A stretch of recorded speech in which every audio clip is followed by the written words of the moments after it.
the Senate is racing right now to pass the debt limit deal approved by the House last night.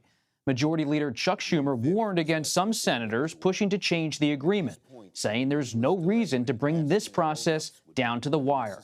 Multiple Republican senators claim they will vote against the bill. Treasury Secretary Janet Yellen estimates the U.S. could default as soon as Monday if the debt limit is not raised. For more on this story, Nancy Cordes and Scott MacFarlane join us now. Nancy is CBS News' chief White House correspondent, and Scott is a CBS News congressional correspondent. Scott, let's begin with you. You have been talking to lawmakers all day. What do you know? It's become quite clear. Speaking with senators, it's a matter of when, not if, this debt ceiling bill passes the U.S. Senate and moves to the president for his signature, and it could happen before midnight tonight. That's the reality. There are any number of senators with objections to this who'd like to see the bill changed, but there's a realization.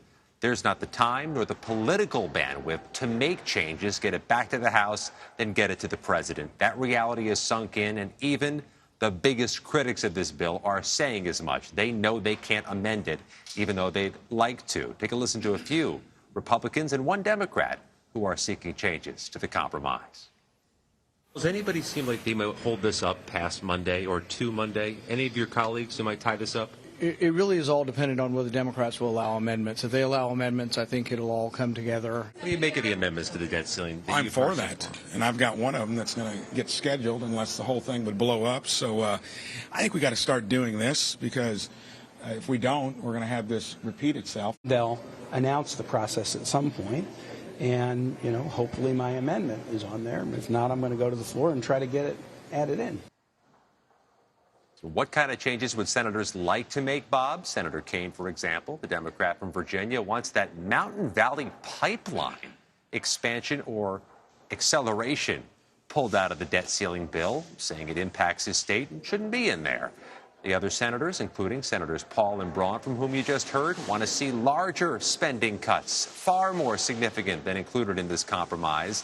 They'll all make their amendments, but at this point, Bob, they really are just messaging amendments, them echoing the sentiments of their constituents. They know the amendments not only won't pass, but can't pass without damaging, if not killing, the bill.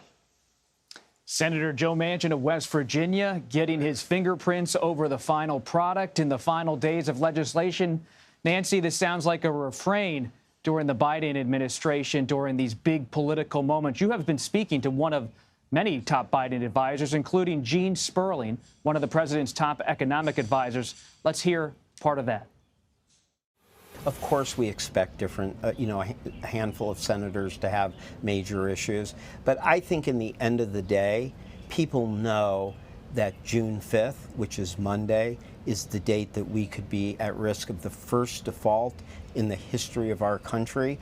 And I think that in the end, Majority Leader Schumer and I would assume Minority Leader McConnell will make sure that this vote happens. Nancy, Senator Bernie Sanders of Vermont, though, is saying he's going to oppose the measure. Are there any concerns inside the White House right now that this could fall apart on the Democratic side, at least in terms of the whip count? They don't appear to be concerned, Bob, that they're not going to have the votes at the end of the day. What they've been watching with a little bit of concern are all the senators that Scott just interviewed saying that they'd like to add this to the bill, they'd like to amend that, because if even one of those amendments were to pass, then the bill would get changed and it would have to go back to the House again.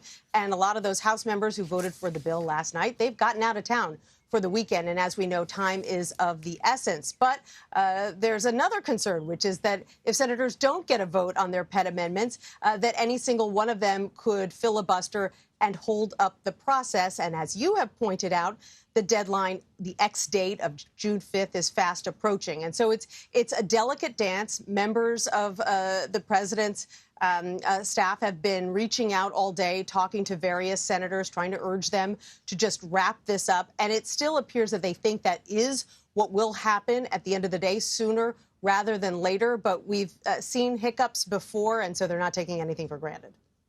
So urgency is the main argument both sides are hearing in this discussion. One of our colleagues, Major Garrett, for his program The Takeout here on CBS News Streaming, sat down with Senator Cassidy of Louisiana, a Republican, earlier today. Let's take a listen. I'm still looking at it. It might be a bad deal, or it might be a choice of two bad deals. Now, we say in foreign policies that you choose the least bad option. That might be the end of the choice. But I am still actively looking at that. So it seems, Scott, from so many senators, from those you spoke to today on Capitol Hill to Major's conversation with the Louisiana Republican, they're saying this is bad, this is bad, this is bad, but I might vote for it.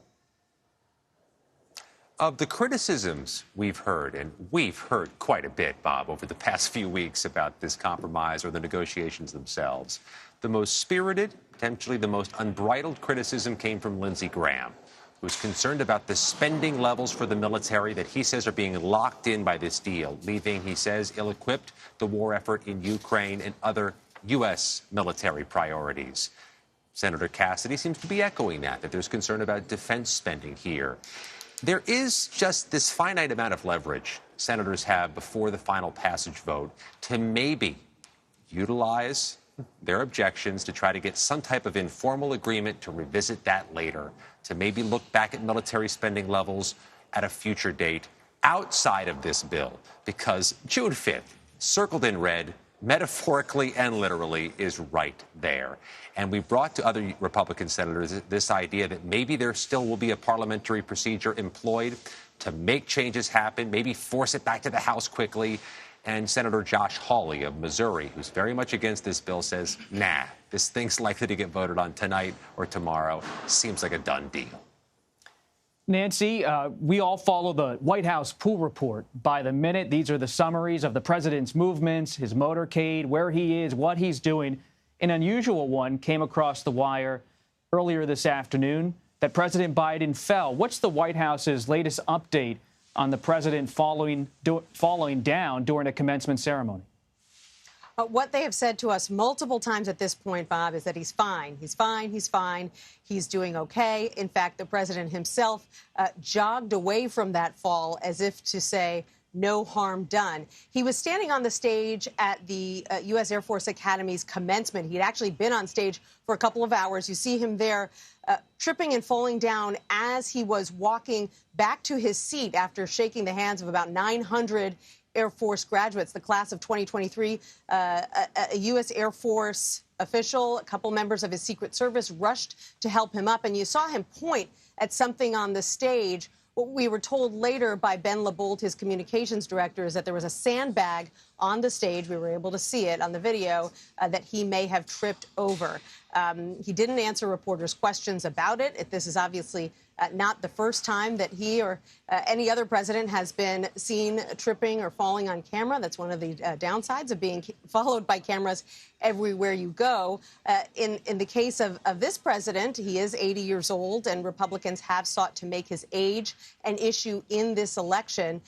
So we'll see what they have to say about it. Former President Trump, interestingly, had an opportunity to go after him about it shortly thereafter. He was speaking in Iowa, and he decided not to. He was asked about it, and he said, oh, I didn't know that happened. I hope he's okay. That's a professional response from the former president. I always remember, Nancy, hearing about from a friend of President Biden when he tripped one time going up to the steps of Air Force One, that he went into the plane after he tripped and was unhappy and frustrated because he knew that's all the press would be talking about for a few hours. But we're moving on with the news. Nancy Cordes and Scott MacFarlane, thank you so much. You're welcome.